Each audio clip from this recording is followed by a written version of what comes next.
Bismillahirrahmanirrahim. Assalamu alaikum. I hope that you people will be having a nice time at homes. GTS students, unit number 3 का remaining portion आज हम continue करेंगे. Title of the unit was Work, Energy and Power. अब इसमें जो next portion हमने discuss करना था that was Work Energy Principle. Work energy principal की कॉमन स्टेटमेंट ऑलरेडी आपको याद भी होगी, बुक में आपने पढ़ी भी है. It is equal to work done जब आप फाइंड करते हो it is equal to change of K E. अब यहाँ पे स्टेटमेंट अगर आप नोट करें कि general statement is work done on a body is equal to change of its energy. ये एक जनरल स्टेटमेंट है, कॉम्प्रिहेंसिव स्टेटमेंट है. अगर हम हॉरिजॉन्टल मोशन को स्टडी कर रहे होते हैं in that case work done would be equal to change of K E. And we know that कि चेंज जब आप फाइंड करते हो वो फाइनल और इनिशियल वैल्यूज का डिफरेंस होता है. So in that case formula will be half M V F square minus half M V I का स्क्वायर. नेक्स्ट पॉइंट, अगर हम वर्टिकल मोशन की बात करते हैं वी नो दैट कि वर्टिकल मोशन में ग्रेविटेशनल पोटेंशियल एनर्जी इन्वॉल्व होती है. तो in this particular situation work done would be equal to change of gravitational potential energy and that is further equal to mgh2 minus mgh1. And further more अगर हम springs में यही concept use करेंगे the work done on the spring would be equal to change of elastic potential energy that is equal to half के x F का square. Final value है displacement की और ये इनिशियल वैल्यू डिस्प्लेसमेंट की.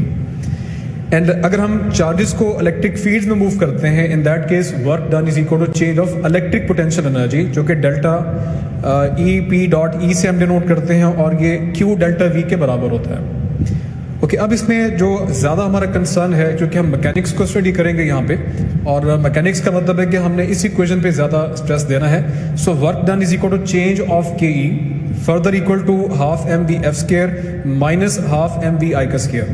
अब यहाँ से आप हाफ एम कॉमन लेके ये वाली इक्वेशन भी क्वेश्चन में डायरेक्टली यूज कर लेते हैं. नाउ फ्रॉम दिस इक्वेशन हम कुछ रिजल्ट्स जो है वो डिड्यूस करते हैं जो कि क्वेश्चन में हमारे लिए शॉर्टकट के तौर पर हमें हेल्प देते हैं. जी as you can see the formula कि इसी इक्वेशन में अगर हम W को इस लास्ट वाले फैक्टर से रिलेट करें it becomes half M V F square minus V I square. And we further know that work done is equal to F D. So we have the formula F D is equal to half M V F square minus V I square. From this equation you can have 3 further derivatives कि अगर हम formula of force निकालना चाह रहे हैं F find करना चाह रहे हैं तो आप इस इक्वेशन से एफ फाइंड करोगे डी अदर साइड पे डिवाइड हो जाएगा. So equation of force as you can see from the screen it is equal to m over 2 d into vf square minus vi का square. And furthermore अगर हम initial velocity 0 लेते हैं जो कि मोस्टली ऑब्जेक्ट रेस्ट पोजीशन से start लेता है, अगर आप vi को 0 पुट करेंगे इन that case the formula becomes m over 2d into v square. तो ये फोर्स फाइंड करने के लिए हम इस इक्वेशन का सहारा ले सकते हैं. सेकेंडली अगर हमें डिस्प्लेसमेंट d चाहिए तब भी आप इस इक्वेशन से d फाइंड करना है तो f को यहाँ पे डिवाइड कर दो. So we have this formula. और अगर ऑब्जेक्ट ने इनिशियल पोजीशन रेस्ट से स्टार्ट लिया तो vi 0 पुट करने से you will have d is equal to m over 2f into v square.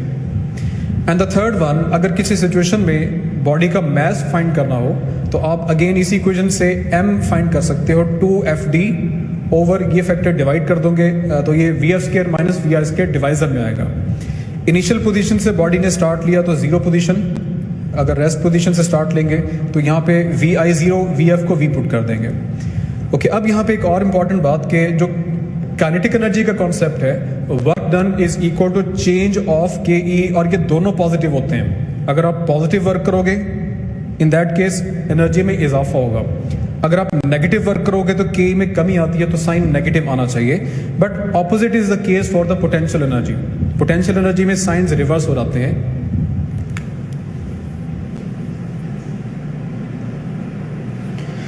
Ji potential energy में साइन जब रिवर्स होंगे in case of P dot E positive work done is equal to negative of change of potential energy.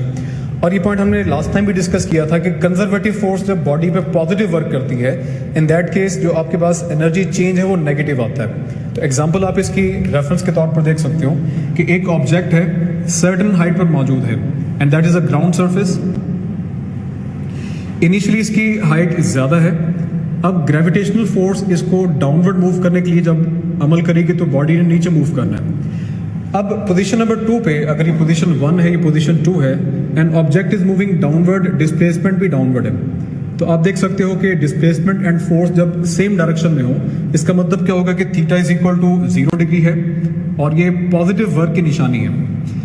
अब next point ये है कि जब body नीचे की तरफ आएगी उसकी हाइट पहले से कम हो रही है, H dash is less than the previous height. तो आप कह सकते हो कि जो फर्स्ट लोकेशन है यहाँ पे mgh ज़्यादा है क्योंकि हाइट ज़्यादा है। सेकंड पोजीशन जो mgh, इसको डैश बोल देंगे, 2 का नाम दें, यहाँ पे हाइट कम होने की वजह से पोटेंशियल एनर्जी कम हो गई है। तो अब यहाँ से क्लियरली आप देख सकते हैं कि जब एक कंजर्वेटिव फोर्स, जिसकी एग्जांपल एक ग्रेविटेशनल फोर्स है, अगर ये बॉडी पे पॉजिटिव वर्क करती है according to this formula, in that case the potential energy will decrease. So यही पॉइंट आप यहाँ साइन वाइज देख सकते हैं कि जब वर्क डन पॉजिटिव होगा तो change of potential energy negative होना चाहिए। एंड सिमिलरली अगर आप इसको रिवर्स करते हैं, case number 2, if that is the ground surface, एक ऑब्जेक्ट नियर टू ग्राउंड पड़ा है और आप इसको अपवर्ड लेके जा रहे हो।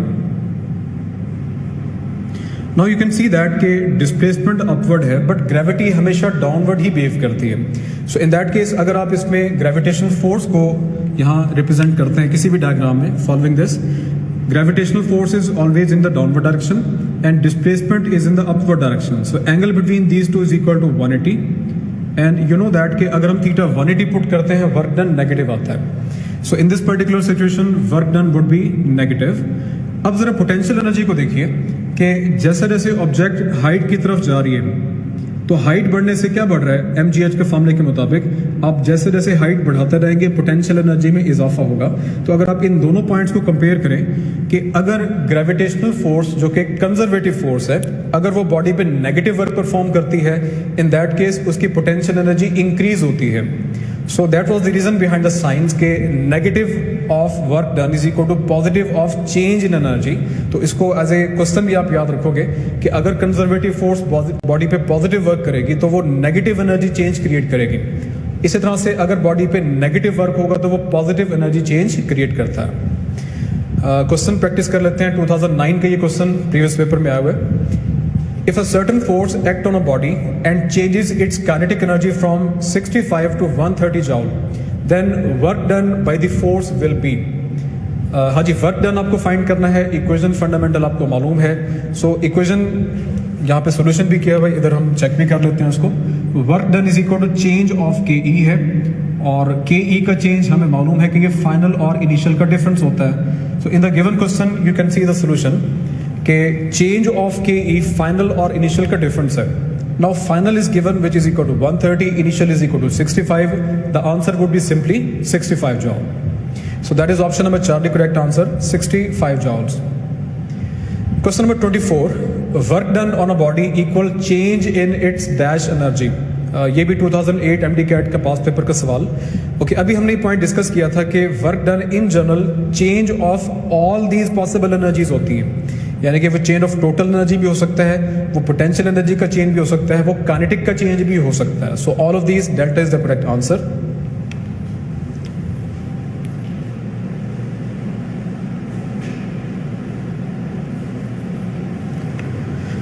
जी next question 25, when a conservative force does positive work on the body then potential energy of the body, अभी ये सॉल्व भी किया हमने कि वर्क एनर्जी प्रिंसिपल के मुताबिक पॉजिटिव वर्क करेंगे तो change of potential energy negative शुमार होना चाहिए। तो in that case option is Charlie कि अगर पॉजिटिव वर्क है तो पोटेंशियल एनर्जी डिक्रीज करेगी। इसकी डिटेल ऑलरेडी हम डिस्कस कर चुके हैं।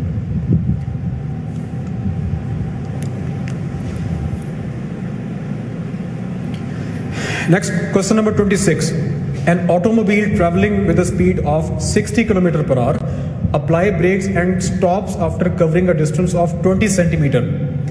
If the car is going twice as fast and brakes are applied in a similar manner, then it will stop after covering how much distance, ये आपको बताना है। देखिए डायग्राम से भी हम इसको एलैबोरेट कर देते हैं कि सिचुएशन एक्चुअली वो कहना क्या चाह रहा है आपसे।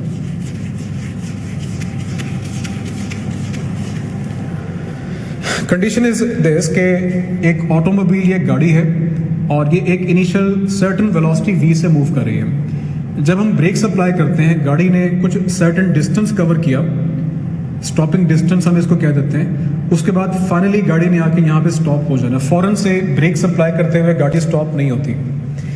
अब सिचुएशन ये है कि ये अगर केस 1 है और केस 2 में स्टेटमेंट हम देखें तो उसमें ये लिखा हुआ है कि जो सेकंड वेलोसिटी है, अगर इसको v डैश कहते हैं, ये पहले से डबल है। तो बताना ही है कि अब कितनी देर के बाद, कितने डिस्टेंस कवर करने के बाद इस गाड़ी ने स्टॉप होना है। तो अब आप इसकी जो न्यू स्टॉपिंग डिस्टेंस की वैल्यू है वो फाइंड करेंगे। d dash is the new stopping distance.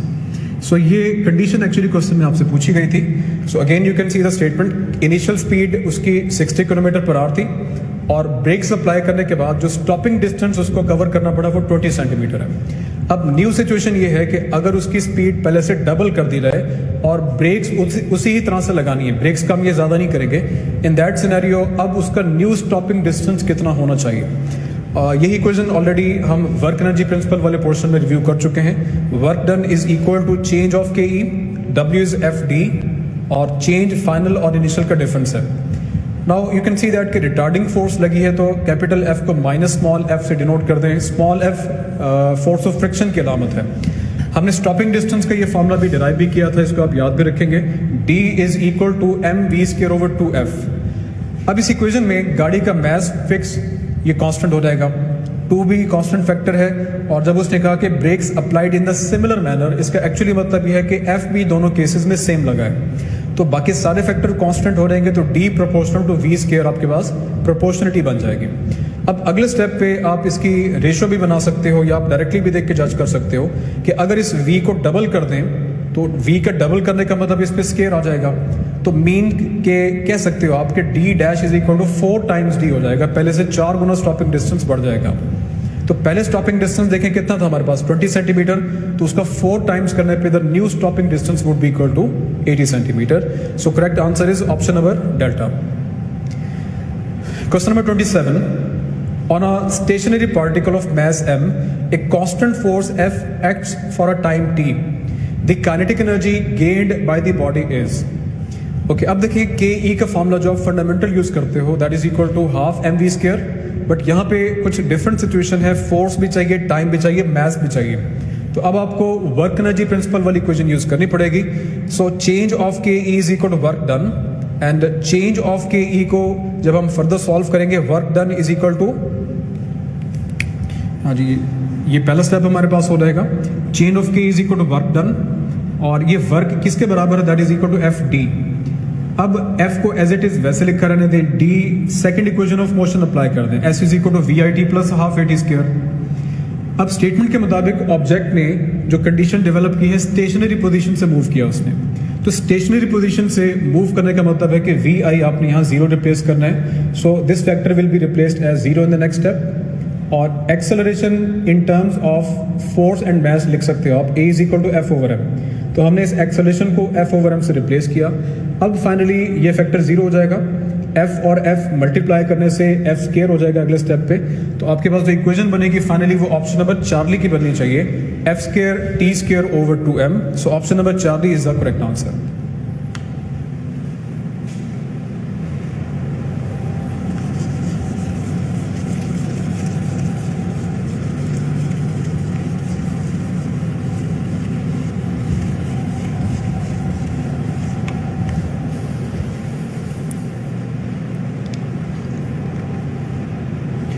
Ji question number 28 की तरफ बढ़ेंगे। Next question, amount of work done required to accelerate a 1000 kg car from 20 metre per second to 30 metre per second in 1 second is.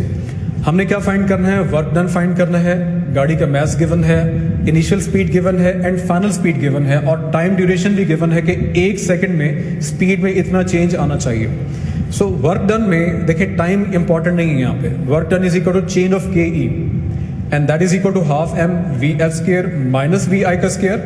So we have got the value for mass, initial speed is also available, final is also available. Simply putting their values, answer will be option number delta, 2.5 10 की power 5 joules. Time important नहीं, time put करने की जरूरत नहीं है यहाँ पे। जी next question number 29 की तरफ आएंगे।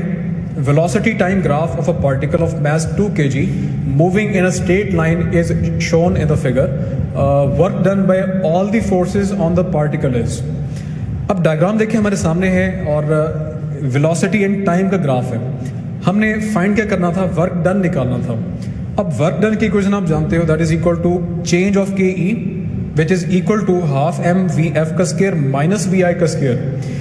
Now from the graph you can see that कि अगर यहाँ टाइम 0 होगा, यकीनन ये वाली जो वेलोसिटी है ये इनिशियल वेलोसिटी है, और with the passage of time बढ़ता रहेगा, वेलोसिटी कम होती रहेगी, ये फाइनल वेलोसिटी आपके पास 0 हो जाएगी, क्योंकि जब हम एक्स एक्सिस पे आते हैं y वेरिएबल बिकम 0, जबकि vi यहाँ पे गिवन था that is 20 metre per second. सो आपको ग्राफ से इनिशियल और फाइनल वेलोसिटीज को जज करना था।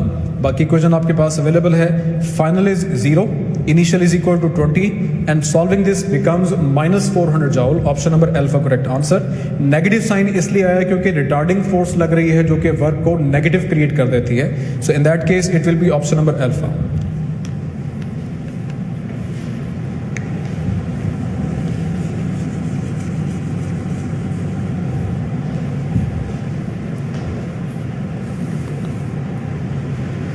जी question number 30 next. From the figure the change in KE of the particle at a distance of 4 meter is। बताना ये है कि 4 मीटर तक, इट इज 4 मीटर, यहाँ पे टोटल वर्क डन कितना होना चाहिए। अब ग्राफ के अगर आप यूनिट्स देखें तो ये न्यूटन्स में, इसका मतलब ये फोर्स का एक्सिस है, और ये मीटर्स में है, मीन कि ये डिस्प्लेसमेंट एक्सिस है। एंड यू नो दैट कि अगर हम एफ डी ग्राफ का एरिया फाइंड करते हैं तो बेसिकली वर्क फाइंड कर रहे होते हैं। सो अगर हम इसको दो हिस्सों में डिवाइड कर दें, पहला सेगमेंट ये वाला हो जाएगा और दूसरा सेगमेंट ये है, तो इन दोनों के एरिया को अगर हम फाइंड कर लेते हैं, चेंज ऑफ के ई हमें फाइंड करना था, चेंज ऑफ काइनेटिक एनर्जी, ये वर्क डन के बराबर होता है, और work done itself area under the F D graph होता है। अब एरिया दो सेगमेंट्स में फाइंड हो सकता है, एरिया ऑफ द स्केयर, ये स्केयर हो जाएगा, and area of this rectangle. तो स्केयर में ये साइड 2 है, ये साइड भी 2 है, 2 × 2 बिकम्स 4। और अगर इसको देखें, इसकी जो बेस है 4 - 2 is 2 and that is 4 - 0 is 4, तो 4 × 2 is equal to 8। So 4 + 8 is equal to 12 joule. तो इस तरह से हम वर्क डन या चेंज ऑफ के ई को डिटर्मिन कर लेंगे जो 12 जॉल के बराबर आना चाहिए।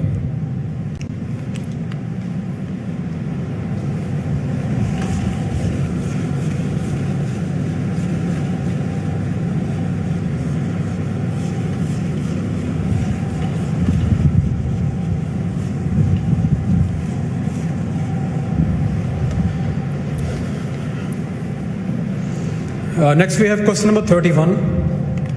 The mechanical energy required to accelerate a body from 10 meter per second to 20 meter per second compared with that required to accelerate from 0 to 10 meter per second is। Question का मतलब जरा डायग्राम से समझते हैं जी। स्टेटमेंट में वो ये कहना चाह रहा है कि एक ऑब्जेक्ट है और ये इनिशियली मूव कर रहा है, initial velocity is equal to 10 metre per second. हम चाहते हैं कि इसको एक्सटर्नली इस पर कुछ वर्क करें, फोर्स अप्लाई करें या एनर्जी सप्लाई करें। In that case we require that कि इसकी फाइनल जो वेलोसिटी है वो 10 से बढ़ के 20 हो जानी चाहिए। एक तो सिचुएशन ये है। अब सेकंड सिचुएशन ये है कि एक ऑब्जेक्ट रेस्ट पे था, वेलोसिटी इज इक्वल टू 0, हम इस पर कुछ वर्क करेंगे, इसको एनर्जी सप्लाई करेंगे, फोर्स एक्सर्ट करेंगे, और वी डिमांड दैट कि अब इसकी जो न्यू फाइनल वेलोसिटी है वो कितनी होनी चाहिए, 10 मीटर पर सेकेंड होनी चाहिए। इनिशियल के लिए हम विदाउट डैशेज यूज कर लेंगे, सेकंड सिचुएशन के लिए हम डैशेज यूज कर लेते हैं। अब बताना यह है कि ये जो हमने ग्रीन में इस पे फोर्स लगाई, मींस इस पे कुछ एनर्जी एक्सर्ट की है, इस एनर्जी से क्या कंपैरिजन होना चाहिए, क्या एनर्जी ई डैश के बराबर है, उसका डबल है, 3 टाइम्स है, हाफ है, तो हमने ये कंपैरिजन एक्चुअली डिटरमिन करना है। सो क्वेश्चन की स्टेटमेंट अगर हम दोबारा से समझें डायग्राम को माइंड में रखते हुए, the mechanical energy required to accelerate a body from 10 to 20 as compared with that required to accelerate from 0 to 10 meter per second is। जी अब इसको रिलेट करते हैं वर्क एनर्जी प्रिंसिपल के फॉर्मूले से। Work done is equal to change of K E and change of K E is further equal to final minus initial, and final minus initial करेंगे, वैसे ये फॉर्मूला आपको डायरेक्टली याद है, डायरेक्टली यहाँ से स्टार्ट कर लें। Work done is equal to half M V F square minus V I का square. In this equation math कहीं भी चेंज नहीं हुआ, पूरे डाटा में कहीं m चेंजिंग नहीं है, तो 1/2 m कांस्टेंट हो गया, तो आपको पहले प्रोपोर्शनलिटी मिल गई which says that E is proportional to v square V F square minus V I का स्क्वायर।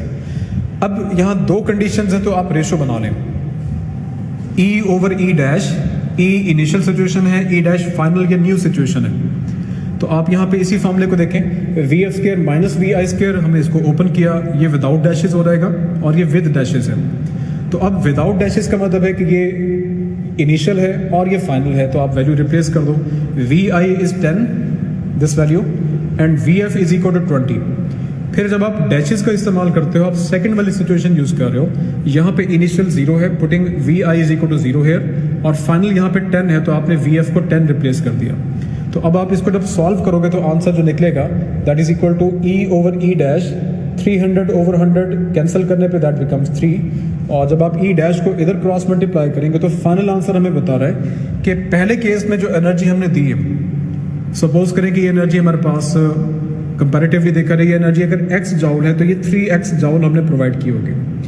सो यही हमारा कंपैरिजन था कि पहले केस की एनर्जी हमें 3 गुना ज्यादा देनी पड़ेगी as compare to the second case. So correct answer is option number beta 3 times, E is equal to 3 times E dash.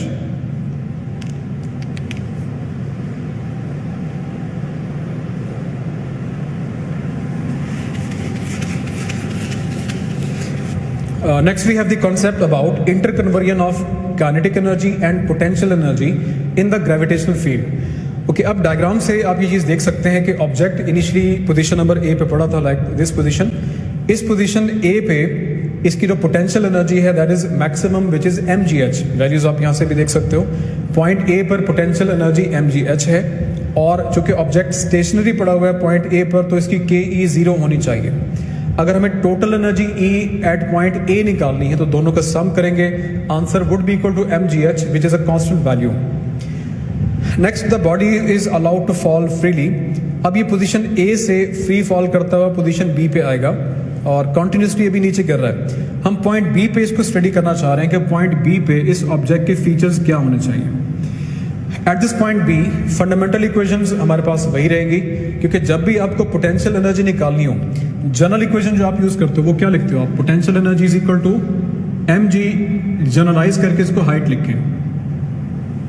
अब ये चीज याद रखिएगा कि हाइट जो है वो हमेशा ग्राउंड से मेजर की जाती है। तो again coming to diagram you can see that कि अगर ऑब्जेक्ट पोजीशन बी पे है और ग्राउंड से आपने ये वाली इसकी ये हाइट देखनी है, यकीनन कितनी होगी h माइनस एक्स, क्योंकि टोटल हाइट हमारे पास स्टार्ट से लेके एंड तक जो डायग्राम में गिवन है दैट इज h। जो उसने हाइट डिस्टेंस फॉल किया, ये डिस्टेंस फॉलन है दैट इज x, तो रिमेनिंग हाइट ग्राउंड से जो बचेगी that is equal to h minus X. तो जनरल इक्वेशन हमारे पास है mg into H minus X. इसी चीज को जब हम बेस बनाएंगे तो हमें पॉइंट बी की पोटेंशियल एनर्जी मिलेगी mg into H minus X. Okay, अब नेक्स्ट अगर हम के ई फाइंड करना चाहते हैं, फंडामेंटल इक्वेशन से स्टार्ट करते हुए हम एक शॉर्टकट इक्वेशन बनाएंगे। Fundamental equation is half M V B का स्क्वायर। अब प्रीवियस पोर्शन में, प्रीवियस यूनिट में हम ये पॉइंट पढ़ चुके हैं कि अगर एक बॉडी नीचे की तरफ फॉल कर रही होती है और आप उसकी एयर में ही स्पीड निकालना चाहते हो, यहाँ स्पीड फाइंड करनी है, तो उसके लिए इक्वेशन हमने पहले भी पढ़ी थी, दैट इज 2gs का स्क्वायर रूट। और s का मतलब याद रखिएगा ये फॉलन डिस्टेंस होता है, ये हाइट नहीं होती कि बॉडी ने डाउनवर्ड गिरते हुए फॉल करते हुए कितना डिस्टेंस कवर किया। तो इन दैट सिचुएशन अगर ये पूरा गैप h था और ये डिस्टेंस x, तो यही दरअसल s है। s का मतलब है fallen distance from the initial point, ये हाइट नहीं है, ग्राउंड से मेजर नहीं करना, याद रखिएगा इसको। So again coming to the point here कि वी बी अगर मुझे फाइंड करना है तो इक्वेशन मेरे पास है, अगर इसका स्क्वायर कर दूंगा तो V square is equal to 2gs, यही चीज मैं यहाँ रिप्लेस कर देता हूँ अप्लाइंग स्क्वायर ऑन दिस। अब 2 से 2 कैंसिल, तो ये वाला फॉर्मूला आपको डायरेक्टली याद रखना है कि फ्रीली फॉलिंग बॉडी की किसी भी पोजीशन पे आपको अगर के ई निकालनी है तो उसका शॉर्टकट फॉर्मूला होता है mgs, और s का मतलब क्लियर रखना है कि ये फॉलन डिस्टेंस है, ये हाइट नहीं है। एंड फॉलन डिस्टेंस ग्राउंड से नहीं देखना, फॉलन डिस्टेंस देखें यहाँ पे हमने टॉप इनिशियल पोजीशन से देखा कि ये कितना फॉल कर चुका है, ये हमारे पास फॉलन डिस्टेंस आएगा। तो जो नोटेशन हम डायग्राम में यूज कर रहे हैं, फॉलन डिस्टेंस को जो जनरलाइज s लिखते हैं, बट हमने उसको यहाँ x से रिप्लेस किया हुआ, तो आप इसको mgxp लिख सकते हो। और अगर मैं पोटेंशियल एनर्जी और काइनेटिक एनर्जी को सम करता हूँ, सम करते हुए आंसर अगेन mgh आएगा, और ये भी कांस्टेंट जो कि ये शो कर रहा है कि कंजर्वेशन ऑफ एनर्जी भी साथ साथ फॉलो हो रहा है। So point A and point B पे हमने एक समरी जो है वो डेवलप की। अब हम पॉइंट सी की बात करते हैं कि पॉइंट सी के फीचर्स क्या होने चाहिए।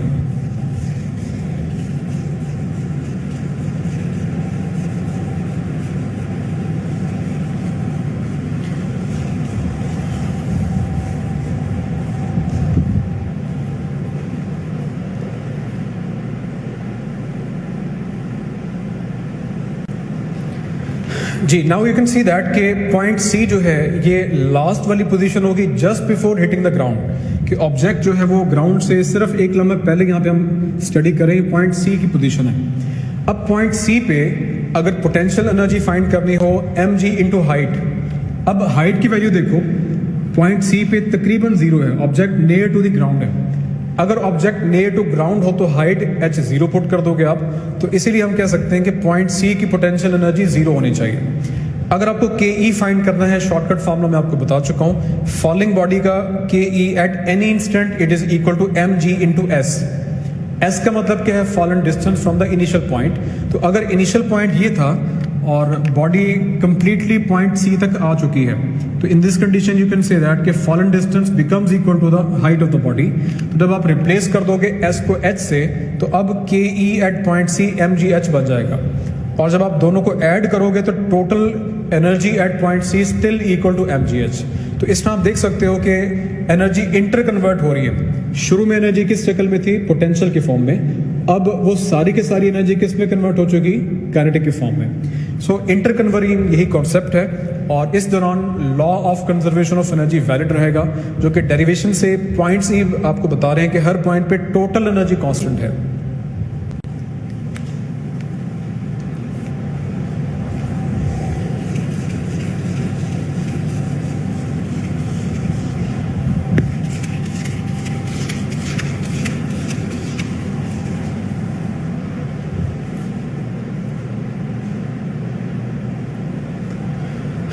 ओके, अब इसी ही कॉन्सेप्ट को हम केस 2A का नाम देते हुए इसको जरा एक्सटेंड करेंगे कॉन्सेप्ट। ऑब्जेक्ट इनिशियली पॉइंट 1 पे है, height from the ground is h1। उसके बाद ये फ्री फॉल करता हुआ पोजीशन 2 पे आएगा। अब इसकी न्यू हाइट h2 के बराबर है। यहाँ पे ऑब्जेक्ट की जो स्पीड थी v1 है अप्रॉक्सीमेटली 0, क्योंकि जस्ट आपने ऑब्जेक्ट को ड्रॉप किया, और पॉइंट 2 पे स्पीड v2 यकीनन ज्यादा होगी एज कम्पेयर टू v1। तो कंपैरिजन से ये चीज भी ऑब्वियस है कि v2 is greater than v1, h1 is greater than h2।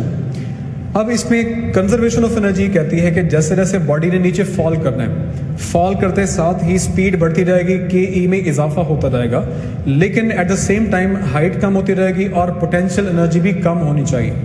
Now this tells that loss of potential energy is equal to gain in K E.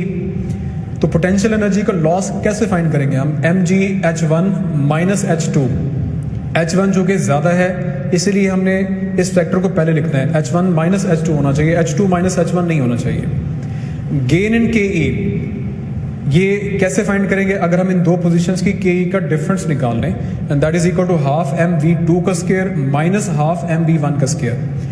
अब यहाँ देखिए v2 पहले आने की वजह, क्योंकि v2 ज्यादा है v1 से। v1 तो जस्ट 0 होगा ना, स्टार्टिंग पोजीशन, इनिशियल वेलोसिटी इसकी नियरली 0 है।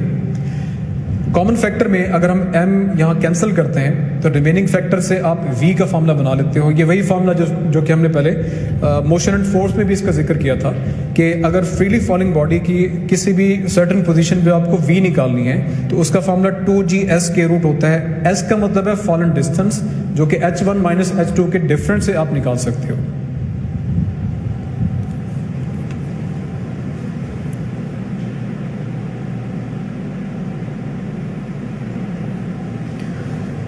जी नेक्स्ट हमारे पास अगला case, falling down in presence of air friction. Previous case में हमने एयर की एब्सेंस के लिहाज से पूरी डिस्कशन की थी। अब ऑब्जेक्ट जब नीचे की तरफ आएगा तो एयर फ्रिक्शन भी उसको अपोज कर रही है। तो in that situation you will say loss of potential energy minus work done against friction is equal to gain in K E. कि अगर हम किसी भी ऑब्जेक्ट को फ्री फॉल करवाते हैं, डायग्राम से समझे इस पॉइंट को, कि एक ऑब्जेक्ट है, एयर की प्रेजेंस में ये फ्री फॉल कर रहा है, तो जैसे जैसे ये नीचे आता रहेगा एयर इसको ऊपर की तरफ पुश करने की कोशिश करेगी। तो ये अपनी एनर्जी का कुछ हिस्सा इस एयर को ओवरकम करने में यूज करेगा, रिमेनिंग जो एनर्जी बचेगी वो के ई में कन्वर्ट होती रहेगी। सो द कॉन्सेप्ट वाज कि अगर एयर की प्रेजेंस हो in this situation, potential energy का जो लॉस है उसका कुछ हिस्सा माइनस होगा वर्क डन अगेंस्ट फ्रिक्शन में, और रिमेनिंग जो एनर्जी बचेगी वो के ई के बराबर होनी चाहिए। So M G H minus W F, WF means work done against friction, that is equal to half mv square, और एडजस्ट कर देंगे इसको, work done is equal to F D या एफ एच लिख सकते हो आप। डी को एच क्यों लिखा? बिकॉज पूरा पाथ बॉडी ने फॉल किया, D S becomes equal to H. Now mgh is equal to half mv square plus fh. It means loss of potential energy is equal to gain in Ke plus work done against friction. Another situation case 3 में अगर हम इसको convert करते हैं,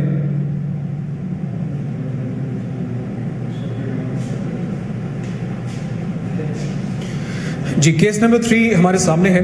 the following down position in absence of air friction with respect two points I, 1 and 2. Diagram से समझें. एक object है, इनिशियली पॉइंट I पे है, हमने इसको फ्री फॉल करवाया. ये पोजीशन 1 हो गया ऑब्जेक्ट का, ये पोजीशन 2 है. फाइनली वो ग्राउंड को हिट करेगा.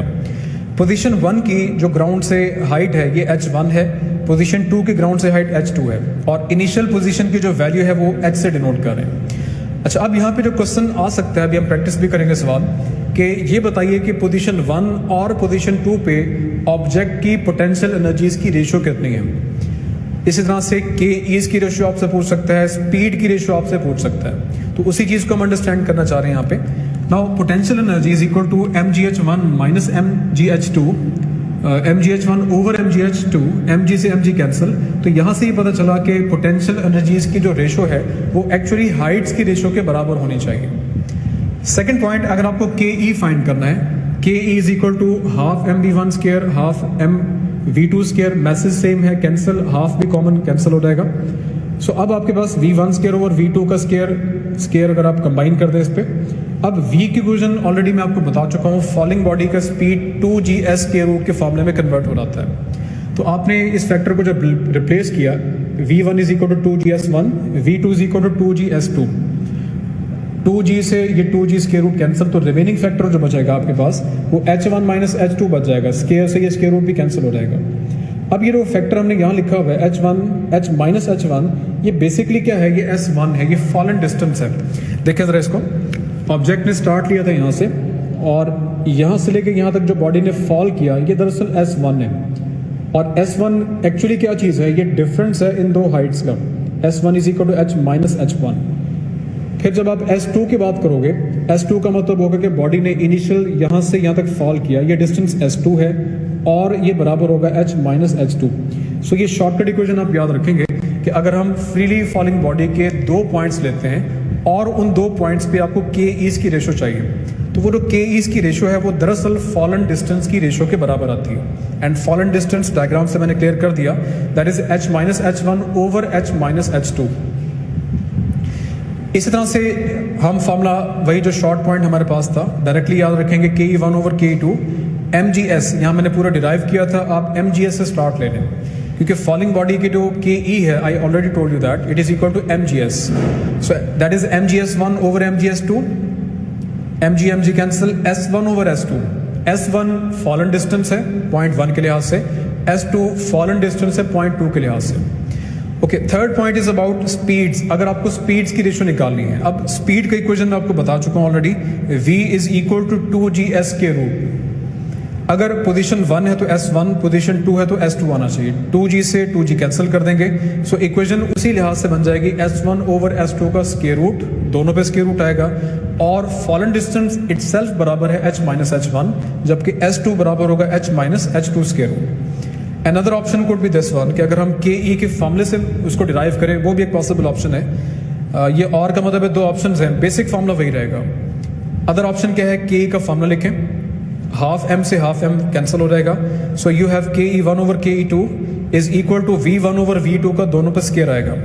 अगर हम दोनों साइडों पे स्क्वायर रूट अप्लाई करते हैं तो आपके पास v1 ओवर v2 का फॉर्मूला बनेगा, it is equal to ke1 over ke2 का स्क्वायर रूट. यहाँ से भी आप वैल्यू फॉर स्पीड्स निकाल सकते हो, या अदरवाइज फॉलन डिस्टेंस पता है तो फिर ये वाला फॉर्मूला आप यूज़ कर सकते हैं. सो यहाँ पे जो बोल्ड किए हुए हैं, यहाँ इसको कलर्स में नोट कर लीजिएगा कि शॉर्टकट्स हैं कि फॉलिंग बॉडी का अगर आपको 2 पॉइंट्स पे पी ई का रेशो निकालना है तो हाइट्स की रेशो होती है, के ईज का रेशो फाइंड करना है तो फॉलन डिस्टेंसेस की रेशो होती है, और अगर आपने स्पीड्स का रेशो फाइंड करना है तो वो फॉलन डिस्टेंसेस की रेशो विद स्क्वायर रूट होती है, या के ईज की रेशो का स्क्वायर रूट होती है. दोनों तरह से आप इसको डिस्क्राइब कर सकते हो.